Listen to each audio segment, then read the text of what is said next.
우리 지영님께서 또 기획자로서의 커리어를 밟고 계시잖아요. 그 부분도 이제 좀 얘기를 해봐야 될 것 같은데 한국 최고의 또 IT 기업에 오셨어요.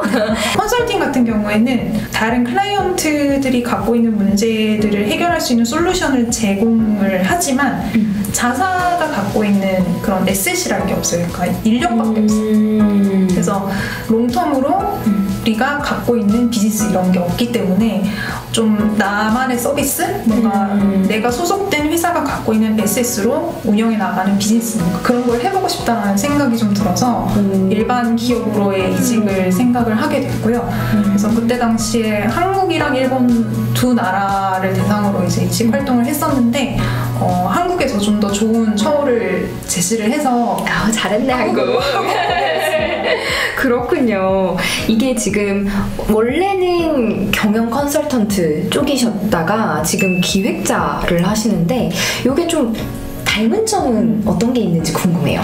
사실 일을 해보면 기획자랑 경영 컨설턴트는 굉장히 다른데 근데 공통점이 있다고 느낀 게 일단 논리적 사고가 굉장히 중요하다는 거 그리고 커뮤니케이션도 중요하다는 거 이 두 가지가 공통점인 것 같아요. 기획자 같은 경우에 뭔가 프로덕트의 방향성을 정해야 하는데 그냥 아무렇게나 할 수 없잖아요. 그냥 우리 이렇게 해볼까?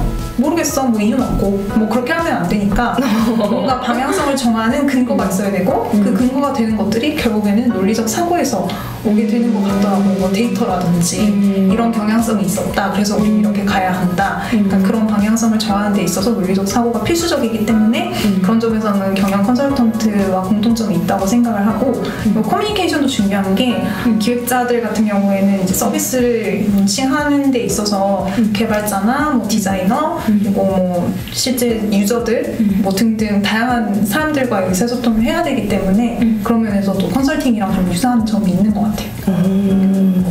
재밌네요. 그러니까 다 연결이 되네요. 저도 이렇게 공통점이 있을 거라 생각을 하지 않았는데 생각보다 좀 비슷한 면이 있어서 놀랬던 것 같아요. 재밌다. 그래서 이게 또 없어지는 게 아니니까 커리어도 이렇게 트랜스퍼 하는 것도 또 나한테 또 기회를 더 열어주는 것 같기도 하고 그러네요. 정말. 지금 이제 기획자로 일을 해보시면서 좀 보람 있다라고 느끼신 순간이 혹시 있으시다면?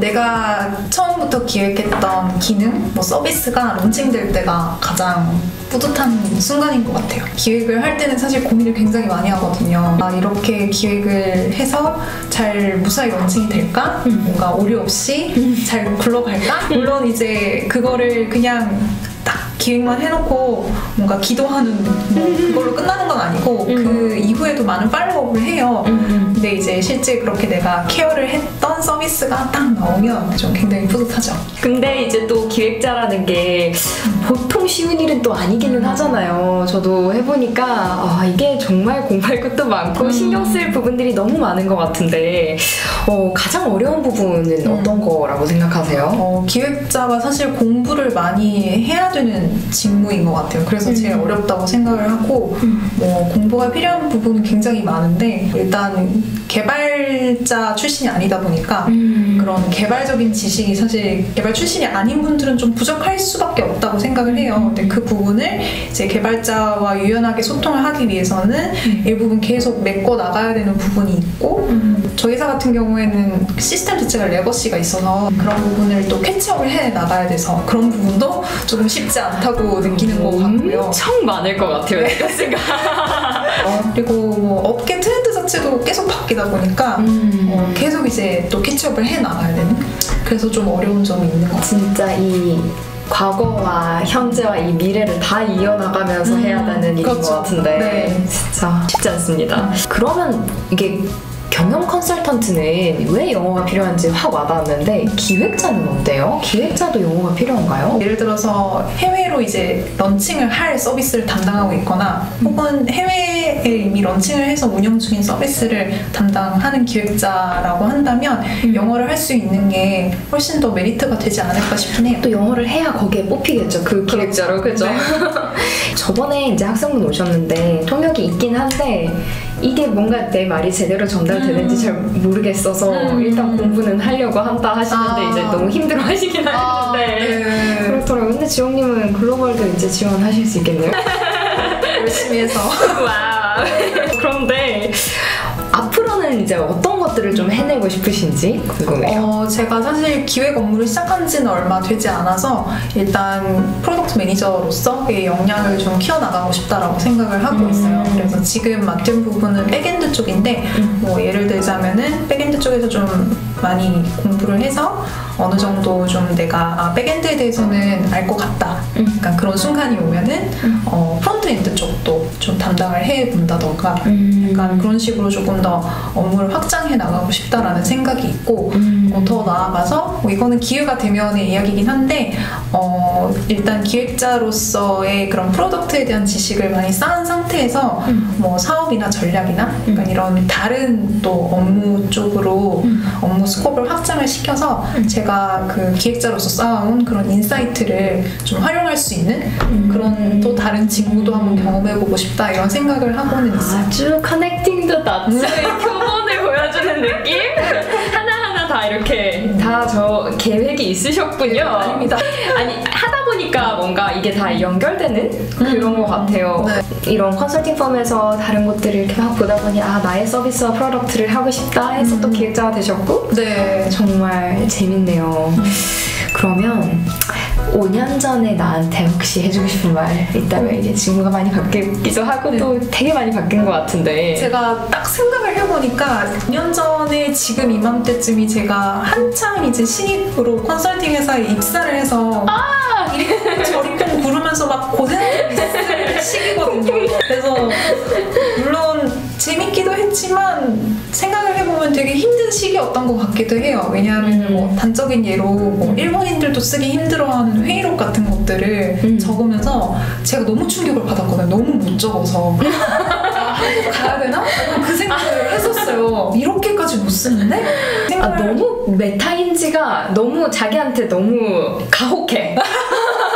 좀 그렇게 돼요. 그래서 이대로 괜찮나? 나 여기에서 이렇게 먹고 살 수 있을까? 그런 걱정을 되게 심각하게 했었는데 근데 지금 제가 해주고 싶은 말은 정말 고생이 많다라고 일단 얘기를 해주고 싶고 너가 지금 흘리고 있는 그리고 앞으로 흘릴 땀과 눈물은 헛되지 않으니 열심히 하라고 얘기를 해주고 싶어요.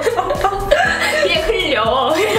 약간 되게 나 자신에 대한 불안감도 있었던 것 같고 네, 뭔가 이제 저는 일본에서 살았던 경험이 없었기 때문에 더 좀 제 자신에 대한 불안감이 좀 있었거든요. 진짜 그런 용기는 어떻게 나오는지 모르겠어요. 일본을 잘 모르니까 할 수 있는 이렇게 의식해서 용감했다. 그냥 하면 되겠지 했는데 막상 가니까 힘든 장면도 굉장히 많았고 근데 그게 다 지금의 제가 있게 해준 그런 바탕이 된 것 같아요. 멋진 언니죠. 정말. 만약에 커리어 시작 전으로 돌아간다면은 이런 테크트리를 밟는 게 진짜 효율적일 것 같아 지영아 이렇게 말해주고 싶은 게 혹시 있으시다면? 저는 다시 돌아가도 컨설팅으로 시작을 할 것 같아요. 진짜? 사실 제 전 직장 동료들이랑도 얘기를 하는데 컨설팅으로 커리어를 시작한 것 자체에 후회는 없다라고 항상 얘기를 하거든요. 그때 당시에도 이제 제가 아까 말씀드렸지만 저는 효율성을 중요하게 생각하기 때문에 컨설팅을 선택을 했고 아마 다시 돌아가도 그렇게 할 것 같아요. 진짜 정말 끝장을 보는 이유지 어떡해. 그러면은 커리어 외적으로는 좀 뭘 준비를 했을 것 같아요? 아까도 잠깐 얘기했던 것 같은데 저는 외국어가 고고익선이라고 생각을 하기 때문에 그 한이 많이 외쳤군요. 한이 외쳤다기보다는 이게 업무를 하면서도 어쩔 수 없이 모국어가 아니다 보니까 약간 한계에 부딪히는 순간들이 항상 와요.